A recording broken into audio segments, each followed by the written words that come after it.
Welcome back. Aurelius and Malik, the Treaty Archive. We close the INF Treaty file today. 5 parts. The end of the story. The INF Treaty was once hailed as a historic achievement. It promised to end an era of nuclear terror. By eliminating an entire class of nuclear weapons, it aimed to reduce the risk of catastrophic war in Europe. It fostered a level of trust between the US and the Soviet Union that seemed unimaginable before. Aurelius, while the treaty certainly marked a significant moment, we can't ignore its limitations. It didn't just eliminate risks. It also created new ones. After 1987, the world didn't stand still. New nuclear powers like China, India, and Pakistan emerged. And guess what? None of them were bound by the INF's restrictions. That means the threat didn't vanish. It just shifted, leaving us with a more complicated landscape. The human cost of that complexity? It's still unfolding. You're right, Malik. The landscape changed significantly, no doubt about that. But we have to acknowledge the numbers. By 1991, 2,692 missiles were dismantled. That's a staggering figure. It wasn't just another treaty signing. It was an unprecedented act of disarmament. We took a tangible step toward reducing the nuclear threat in Europe. It shows that when nations decide to take action, real change can happen. We need to remember that as we look at history. True, but the elimination of land-based missiles missed the bigger picture entirely. We can't overlook how quickly missile technology has advanced. It's left some serious gaps in global security. Critics often highlight the loopholes that this created. The treaty didn't consider sea or air-launched weapons, which are evolving just as fast. That means communities around the world still live under the threat of these powerful technologies, and it's people who pay the price for these oversights. That's a fair critique. The verification system was groundbreaking. On-site inspections, along with the establishment of the Special Verification Commission, really set new standards for accountability. We built trust through transparency, a concept many found alien during the Cold War. It demonstrated what was possible when former adversaries decided to engage honestly. We learned that even the most entrenched rivalries could yield to cooperation if we took the time to understand each other's perspective. But trust eroded over time, and it was heartbreaking to see. The very compliance that once united the US and Russia turned into a breeding ground for suspicion. Washington accused Moscow of violations, while Russia pointed to American missile defense installations in Europe. But it wasn't just politics anymore. It was a blame game that affected real people.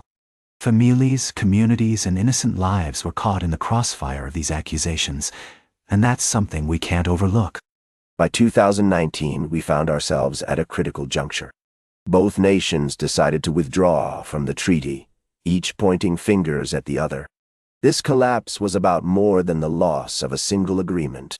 It marked the unraveling of a security framework that had kept nuclear threats at bay for decades. It's a stark reminder that when trust erodes, the consequences ripple far beyond our immediate view. We often forget how fragile these systems are until they break apart.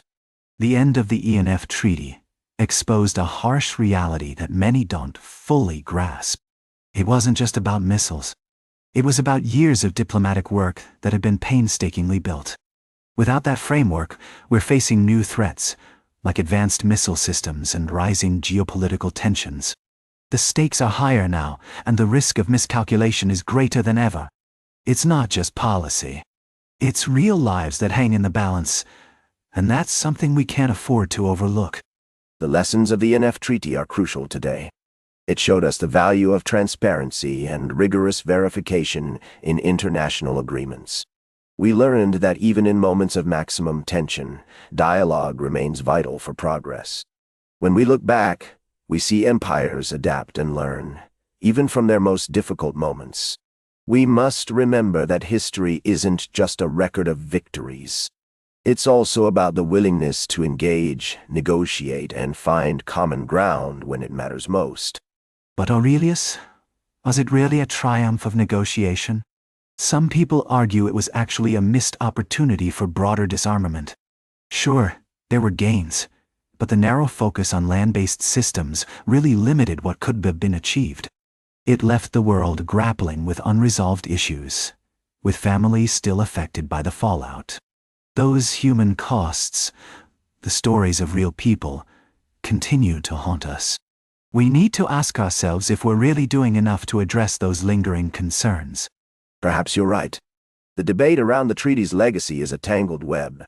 Some people see it as a failure, a missed opportunity to do more, while others maintain it was a necessary step away from escalation, a moment of sanity in a turbulent sea.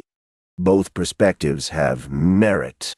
The INF Treaty showed us that dialogue can momentarily bridge even the deepest hostilities. It reminds us that while empires often clash, they can also find ways to communicate, if only for a brief moment. As we reflect on the INF Treaty, it's clear its legacy is still unfolding in ways we might not fully grasp yet. The world may never see another treaty quite like it, but its lessons are still very relevant. The risks of mistrust are always lurking in the background. If we look at the lives affected by these decisions, it's a stark reminder. We really must choose wisely if we hope to avoid repeating the mistakes of the past and sparing countless lives from the fallout. The final judgment on the INF Treaty is still unwritten, and we must recognize that it profoundly shapes the choices we make today. The stakes are high. The world must remember that negotiation and compromise are powerful tools. They can lead us to a more peaceful future, but only if we wield them wisely. History shows us that when we engage in dialogue, we can bridge divides. It's a lesson we shouldn't forget as we navigate these turbulent waters. And that closes the INF Treaty file. 5 parts. 1 complete story. The full series lives on the Treaty Archive, part of the Archive network. There's no shortage of files. Browse what pulls at you next.